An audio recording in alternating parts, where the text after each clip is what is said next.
بسم اللہ الرحمن الرحیم۔ روہیل وائس کے سبھی دیکھنے والوں کو خلوص بھرا سلام۔ میں ہوں روہیل خان اور آپ دیکھ رہے ہیں روہیل وائس چینل۔ حضرت نوح علیہ السلام جو بت پرستی کے خلاف وعظ فرمایا کرتے تھے، ان کی قوم ان کے خلاف ہر کوچے اور بازار میں چرچا کرتی تھی۔ حضرت نوح علیہ السلام کو طرح طرح کی اذیتیں دیا کرتی تھی۔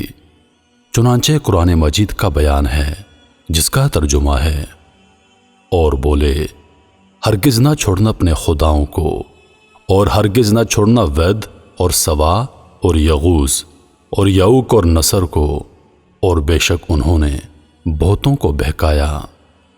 حضرت نوح علیہ السلام کی قوم بت پرست ہو گئی تھی، اور ان لوگوں کے پاس 5 بت بہت مشہور تھے جن کی پوجا کرنے پر پوری قوم نہایت ہی اصرار کے ساتھ کمر بستہ ہو گئی تھی۔ ان 5 بتوں کے نام یہ ہیں: ود، سوا، یغوث، یعوق، نسل، جن کا تذکرہ میں بیان کر چکا ہوں۔ یہ 5 بت کون تھے؟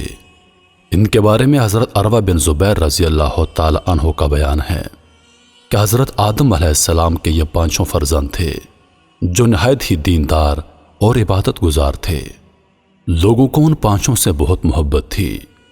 جب ان 5 کی وفات ہو گئی تو لوگوں کو بڑا رنج اور صدمہ ہوا۔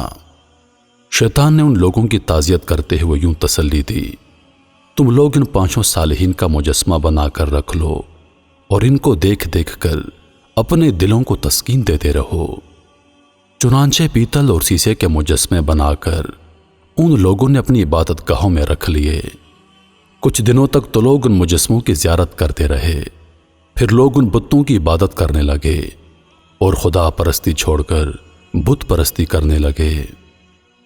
حضرت نوح علیہ السلام 9.5 برس تک ان لوگوں کو وعظ سنا سنا کر اس بت پرستی سے منع فرماتے رہے۔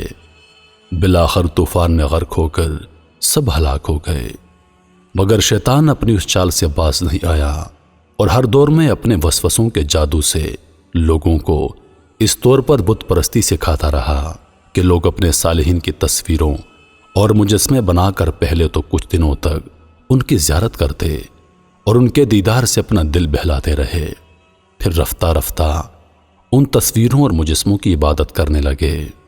اس طرح شرک اور بت پرستی کی لعنت میں دنیا گرفتار ہو گئی اور خدا پرستی اور توحید خالص کا چراغ بجھتا چلا گیا، جس کو روشن کرنے کے لیے انبیاء سابقین یکے بعد دیگرے برابر مابعوث ہوتے رہے۔ اس لیے ہماری شریعت میں نبی کریم صلی اللہ علیہ وسلم نے جاندار کی تصویر بنانے سے منع فرما دیا، اور حدیث کے مطابق جس گھر میں تصویر یا کتا ہو اس گھر میں رحمت کے فرشتے داخل نہیں ہوتے۔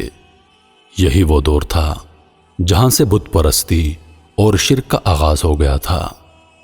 امید کرتا ہوں کہ ویڈیو آپ دوستوں کو پسند آئی ہوگی۔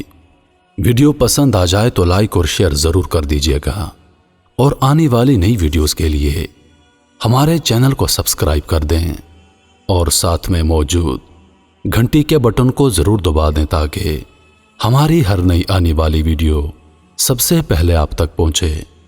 مجھے دیجیے اجازت، انشاءاللہ اگلی بار ایک اور خوبصورت ویڈیو لے کر آپ کی خدمت میں حاضر ہوں گا۔ تب تک کے لیے خدا حافظ۔ اللہ پاک آپ سب کا حافظ و نگہبان۔ ہنستے رہیے اور ہمیشہ مسکراتے رہیے۔